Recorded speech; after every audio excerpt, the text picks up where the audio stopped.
Hello everyone. It's James again. And today I want to talk about how the narcissist parent or parents pick the scapegoat and how they pick the golden child.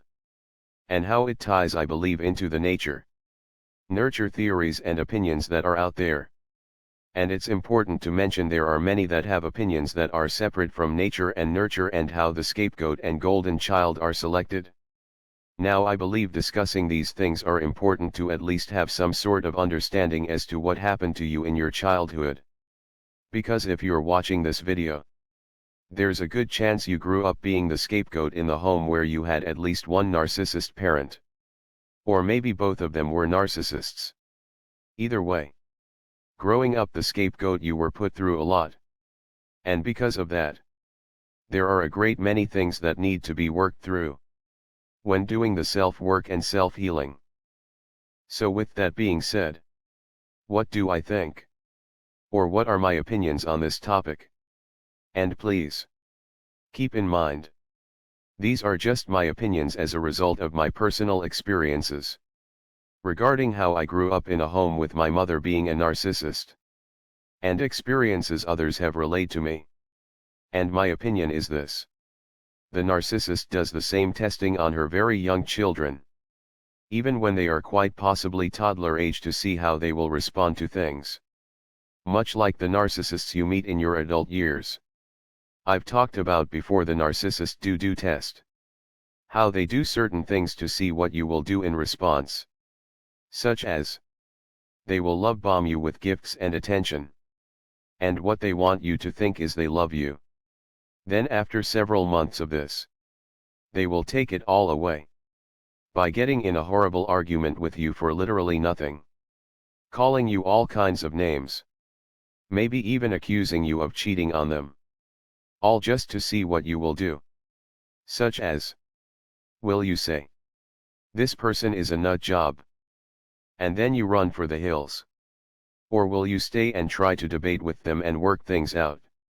If you stay and try to work things out, they know they have a good candidate for abuse on their hands. They see you as a punk they can easily manipulate and control.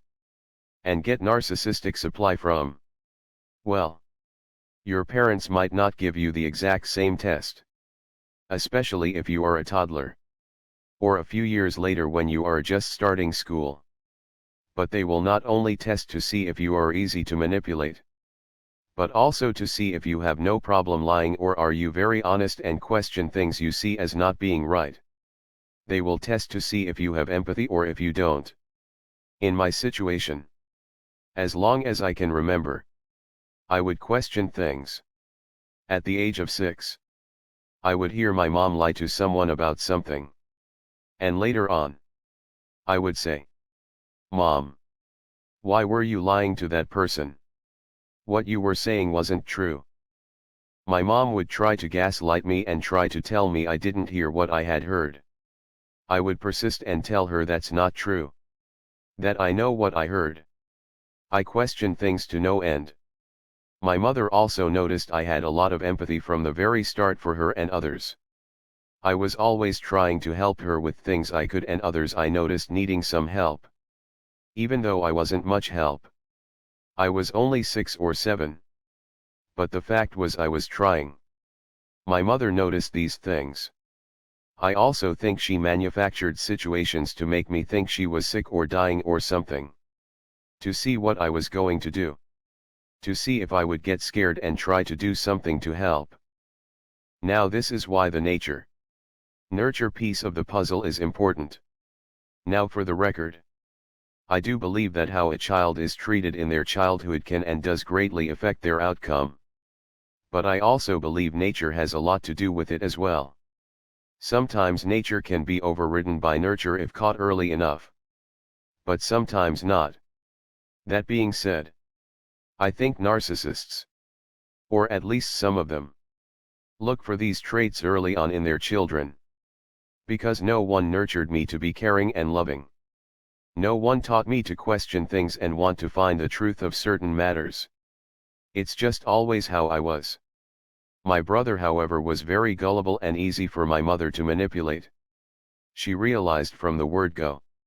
He would go along with her gaslighting and her lies. Now eventually there was a reward system for him going along with her nutty life. And for me there was a smear campaign and mistreatment. But this didn't start on day one. But I think on day one she realized what type of person I was. And what type of person my brother was. And eventually when we were old enough for her to really put us in these roles. Around grade school age. Our crazy house dynamics started to take shape. But I believe she knew well before then what our roles would end up being. She knew. Now do some narcissists pick the firstborn to be this role and the middle child to be that role? Sure. They might do that. But it's my opinion they pick the person to be the golden child they get the right vibe from.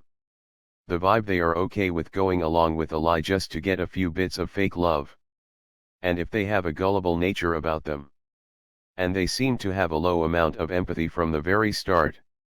And yes, I do believe empathy can be eroded in a child very early, and I do believe the little bit my brother had was removed from him very early. Due to the constant embarrassment my mother subjected us to at school from her antics.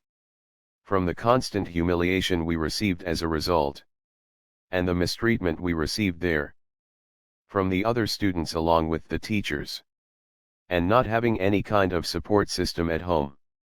Now here's the thing. Before then, my brother didn't have much empathy to begin with. But the little he did have withered away pretty quickly.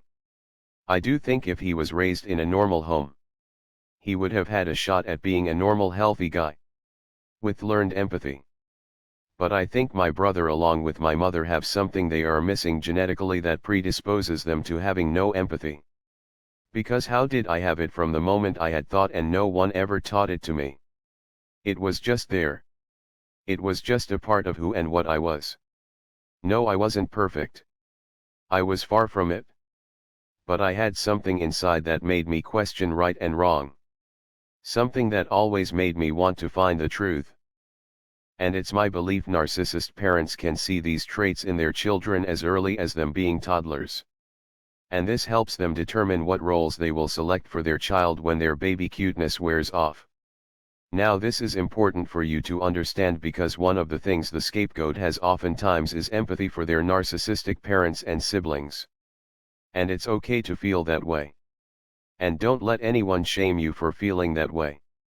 But even if you get help with codependency issues, and you get good at boundary setting, and living a much better and happy and healthy life, there's sometimes this feeling of, I just wish I could reach this person and get them to understand, even if it's been decades if not longer trying to get this person to see the light. And the fact is, though nurture could have robbed them of this ability to see the light you are trying to show them, and it's a lost cause. It might be even more worse than what you know. They might have a physical problem, where they are missing activity in their brain that allows them to even feel the things you were able to feel from day one. Essentially, this person isn't a person. They are a reptile. They only know how to scan and look for prey. They only know how to lie and use other people. And that's all they will ever know how to do. And it's important to understand these facts. Because it can just make you get so upset. There's nothing you can do. But the fact is, if it's a physical problem, there's nothing to get upset about.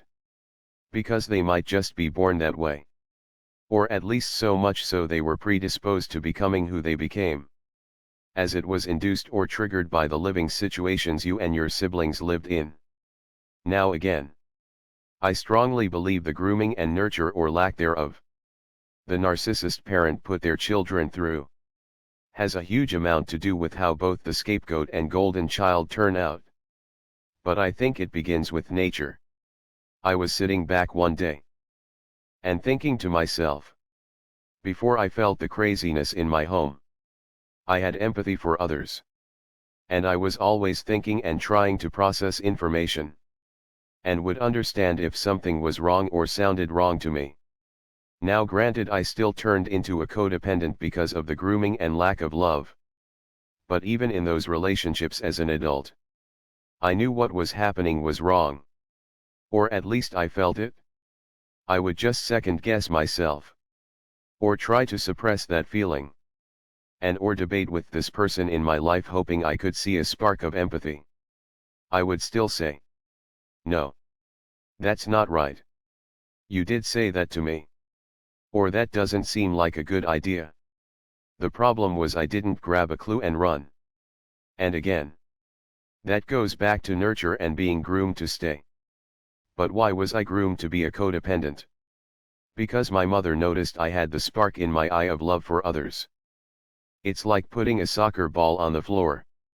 And a box of crayons on the floor. And watching what the child goes for naturally on their own. No stimulus. No nothing. Just putting those two items on the floor and watching what they do. Now once they make their choice. If you groom the child to only play with the soccer ball, they might get really good at soccer. Or if you make them only draw with the crayons, they may get good at drawing. Well, if the narcissists see one of their children is easy to manipulate and has little to no empathy for others, it's easy to teach this child to be good at manipulating others. And if they see the other child has empathy for others, they know they can train this child to selflessly serve others' needs, including their own, all without them receiving love back in the process, which builds over time the perfect codependent. Well, that's all I have for now. I just had this kicking around in my mind and wanted to share it with you. Plus, I want to know what you think. Have you noticed these same things? Let me know. With that being said, I hope everyone had a blessed day. And as always, bye for now. And be good to yourself.